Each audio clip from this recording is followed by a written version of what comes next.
Hey, what's up mga ka-DIY? This is your DIY with Engineering channel.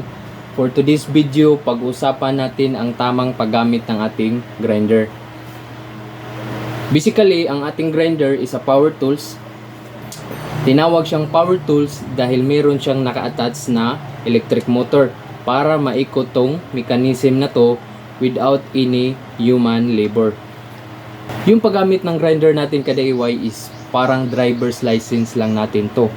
Hindi tayo pwedeng magmaneho ng sasakyan o motorsiklo na wala tayong lisensya. Kagaya rin sa paggamit ng ating grinder, dapat meron tayong personal protective equipment. Ano yung mga personal protective equipment na ginagamit sa ating shop? Unang-una ka-DIY is meron tayong safety glass para sa ating mata. Pangalawa ka-DIY is meron tayong air maps para sa ating tinga. Pwede po tayong gumamit ng air plugs, yung sinusuksok lang dito. Basta meron tayong protection sa ating tinga.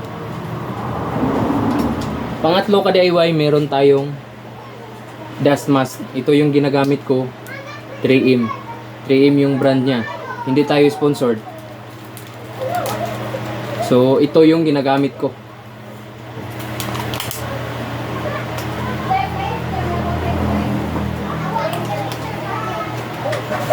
Pang-apat nating PPE ka-DIY is itong overall natin para sa ating balat.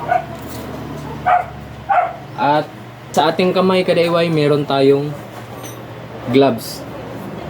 Ito ay welding gloves. Pero ito na rin yung ginagamit natin sa pag-grinder kasi makapal yung tela, leather siya. At yung lastly ka-DIY is yung safety shoes natin. Dapat meron din tayong safety shoes. Bago tayo gumamit ng grinder ka-DIY is dapat meron tayong guard sa ating grinder.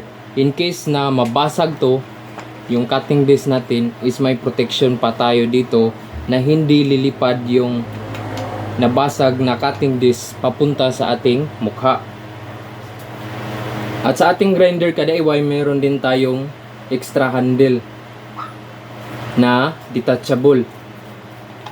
Pwede siyang matanggal, pwede rin siyang malipat sa kabila. Pero sa case na to, dito ko nilagay sa side na to. Kasi paganyan yung cutting natin. Isusuot na natin yung ating PPE.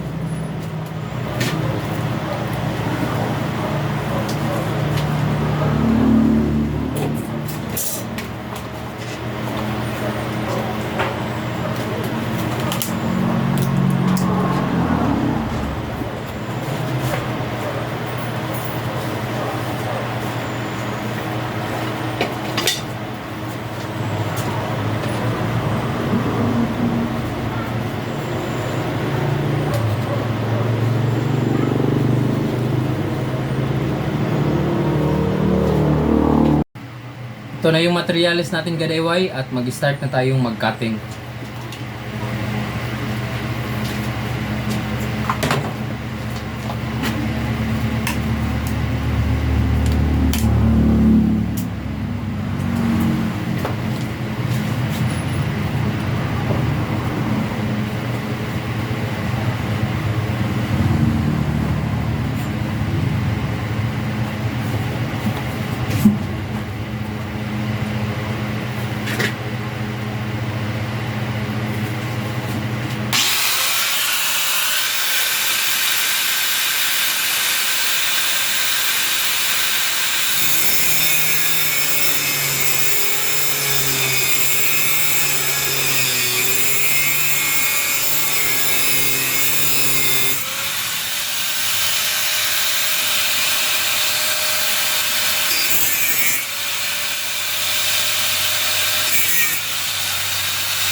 pinaka-importante ka DIY para hindi tayo mabasagan ng cutting disc.